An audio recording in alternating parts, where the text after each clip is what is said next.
Magandang araw po sa ating lahat mga kaibigan. Ito, isang unit na naman po ng electric fan ang ating babahagi po sa inyong lahat. At gaya po ng sinasabi po natin lagi sa inyong lahat, sa mga televiewers po natin, ang simple na pag-test kung buo ang thermal fuse po natin ay dito lamang po sa ating male plug mga kaibigan. Simple lamang ilagay po natin yan, i-on ang unit. Pagka yan po ay magkaroon ng palo, ibig sabihin ay buo. Ngayon wala po So, ibig sabihin ay putol ang ating linya mga kabalita. At dyan din po ay masasabi na natin pagka walang continuity, ibig sabihin kung buo man ang thermal fuse po natin ay may putol po yan once na diyan pumalo Ganun kasimple mga kaibigan Hindi po natin dapat pahirapan ang ating mga televiewers. Ngayon, ibabahagi po natin sa inyo paano hanapin ang isang thermal fuse ng ganitong unit mga kaibigan. Actually, pare-parehas lamang po yan Pero, ang lahat ng fan po ay masasabi po natin na may thermal fuse.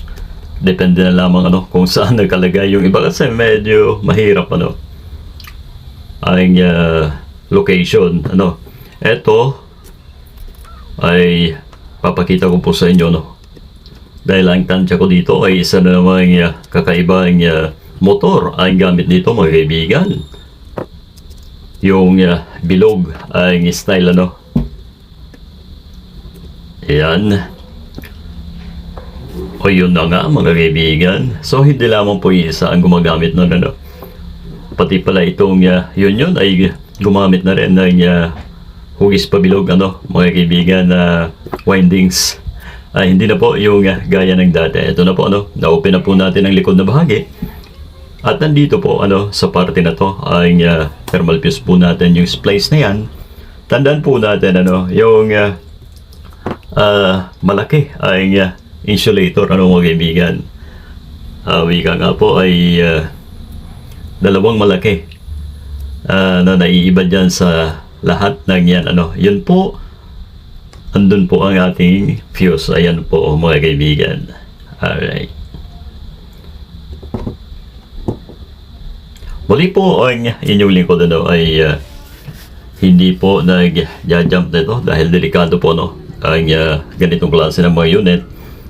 Pag nag-overheat po yan ay kailangan mag-cut ang ating thermal fuse mga kaibigan. So, i-prepare po natin lagi na papalitan ng panibago. Maging luma man o bago ang ipapalit natin ay it doesn't matter mga kaibigan. Ang mahalaga ay meron pa pong protective device ang ating fan mga kaibigan. Ugaliin po natin yun doon po sa mga bago, wag po natin sanayin na hindi magpapalit niyan. Wag po nating jump. Laging sunod po tayo sa standard mga kaibigan.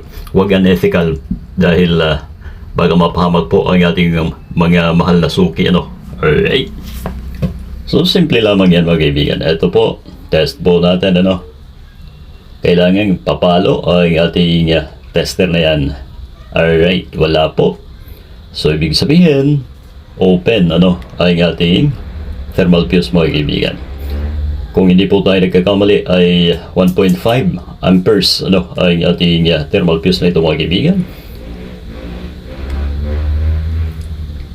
So ito ang ipapalit po natin.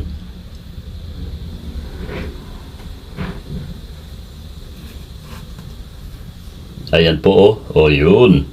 Ibig sabihin ay good pagka pumalo po sa ating tester mga kaibigan. Simple lamang, ilagay lamang po natin sa times 10 pwede rin times 1, pero kung nais po ninyo na medyo kita po ninyo ang deflection ay doon po sa medyo mataas mga kaibigan. Eto na po, ihinang po ng maayos mga kabalita upang hindi po mag-loose ang ating thermal fuse mga kabalita mga kaibigan. And then ilagay po ang balot ng maayos. Sa kapuyan itatali ng maigi mga kaibigan. Alright, ito na po. O di po ba? Mas maganda po pagka wala pong binawas na pyesa, ano mga kaibigan, dahil design po yan, ano, hindi pwede. Naalisin po natin yan mga kaibigan. Alright. Once again, test po natin. Since napalitan na po natin ang thermal fuse, ano, mga kaibigan. Eto. Ayan o, may palo na po ang ating tester mga kaibigan, ano. Alright. Doon naman sa ano, sa digital ay magbabuzzer, ano, ang ating tester mga kabalita. Alright, itali po na maayos upang pag lagay po natin doon sa housing ay hindi po magkalat, ano. Delikado po kasi once na yan ay natanggal sa tali, ano, baka mahila at lalong magka-problema mga kaibigan. Dito ay hindi po tayo magpapalit ng ano, shafting, ano, dahil good pa ang shafting natin at ang bushing, ano mga kaibigan. Wala pa pong kahit konti niya gas-gas, ano mga kaibigan. Ito po minsan talaga nagbabasted, ano, ang fuse po natin dahil nag-overheat, ano. So yun po ang reason dito sa unit na ito mga kaibigan. Ulit po natin. Dito lang tayo sa male plug. O yan o, good. Pagka yan ay di pa po umikot mga kaibigan, ibig sabihin may diferensya. Eto na. O ayan o. As is. Alright, so ilagay na po natin ang lahat ng tinanggal po natin upang doon sa final test ay may pakita po natin sa inyo ang kanyang function, ano mga kaibigan. Alright.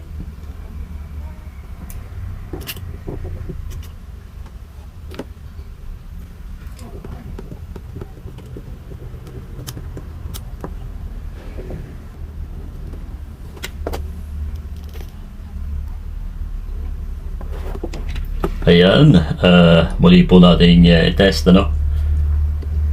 Kasi bawat lagay po natin ng anumang takip o anumang tinanggal natin ay test natin para mas maigi, ano, kasi mahirap pagka nalagay na po lahat then po itetest ay magbabaklas po tayo ulit, ano. Alright.